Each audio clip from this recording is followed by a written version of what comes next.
All right. And so our story is out of this book. And we're doing our third story. We did Gaia on Monday or Tuesday, Uranus on Wednesday, and today we're going to do Cronus. Okay. He is the Titan King, the son of Uranus and Gaia. All right. So, oh, really great picture. So he is the Titan King, and he is actually that moon in his hand is a moon of Saturn. All right. So he has something to do with the moon of Saturn. Like, it's not showing up for some reason, Andreas, but I believe you. All right. So let me read the story, and then we will talk a little bit about it. All right. Cronus, Titan King. Cronus, the son of Gaia, Mother Earth, and Uranus, Father Heaven, lived deep in the earth, where his father had locked him and his brothers and sisters. While the others quaked in fear and their father at their father and hid in the shadows of their mother, Cronus just watched and listened. Gaia suffered. The cruelty of this father toward her children was unbearable.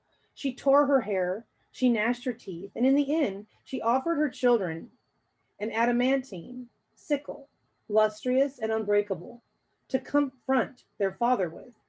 Horrified, the children retreated, all but Cronus.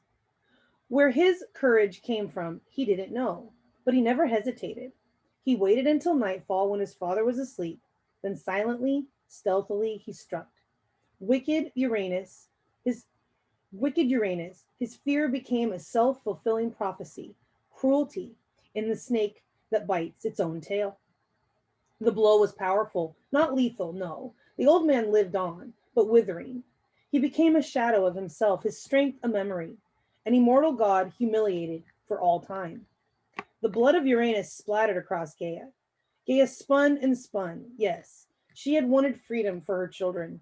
Yes, but oh, the cost was so dear. She could do nothing but spin through the whole year. And as she spun, the blood drops seeped down within her. From them sprang three more groups of children. The furious Uranus immediately took to the air and flew above Gaia, screaming for vengeance. They were their father's daughters. They wept blood as their serpent hair snapped at the winds. The giants lumbered forth heavily armed, with breastplates and spears at the ready. They looked around, dazed by their sudden existence, knowing nothing about who was at fault, mother or father. Who could know? But one thing was for sure, they had to find a way to wage battle. The numerous nymphs didn't hesitate. They were their mother's daughters. They ran over the boundless earth, hiding in streams and woodland glades and cool grottos. They laughed and played, confident already that they would bring delight to a world that so clearly pined for them. Parts of Uranus splattered across the seas as well, and thus sprang up the very last child that he would ever father, riding on the sea foam, Aphrodite, who even as a child caused those who viewed her to fall to their knees in wonderment at her beauty. Not every little thing was right with the universe, but all was far better than it had been for Cronus and his brothers and sisters. They were free. Cronus crowed at his victory. Both his mother and father looked at him with fear. Each parent, separate and hushed, prophesied to him that he would be stripped of his power by his own son. The prophecy ate at him, for no one knew better than Cronus the destruction that a child could wreak. He grew sleepless, wild eyes. Cronus, who had felt no fear as a child, now felt nothing but fear. He distrusted at random, and for no reason at all locked his brothers, the Cyclopses and the 100-handed ones, in the deepest part of the underworld, dark Tartarus. He could tolerate the company only of his fellow Titans. Then his Titan sister Rhea caught his eye. She was too lovely to resist, so he took her as his wife. But each time she gave birth, producing glorious children, the daughters Hestia and Demeter and Hera, the sons Hades and Poseidon, he panicked and swallowed them. Cannibal? No, he told himself. This was simply self-protection. Rhea, like Gaia before her, felt herself drowning in grief. And, like Gaia before her, she finally reached the dreadful conclusion, the only conclusion. She must stop the brutality. When she recognized the first stirrings of a new baby within her, she asked her parents, Gaia and Uranus, for help. They shepherded her off to the island of Crete, where she gave birth in secrecy to her son, Zeus.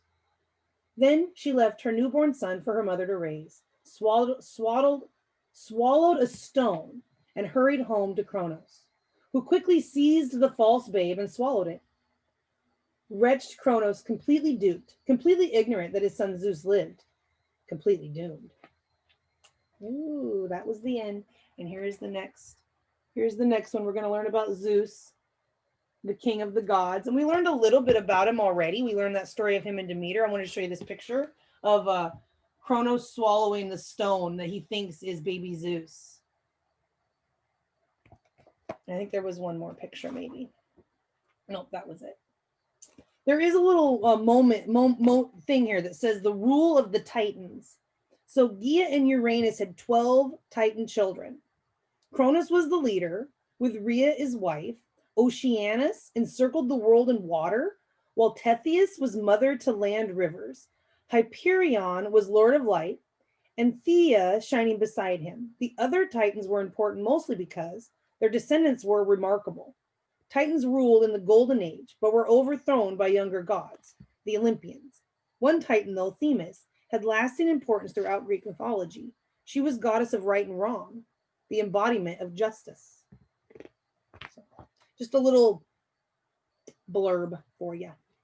So that is the story. Tomorrow we'll learn all about Zeus and his brothers and sisters, and probably some of his children.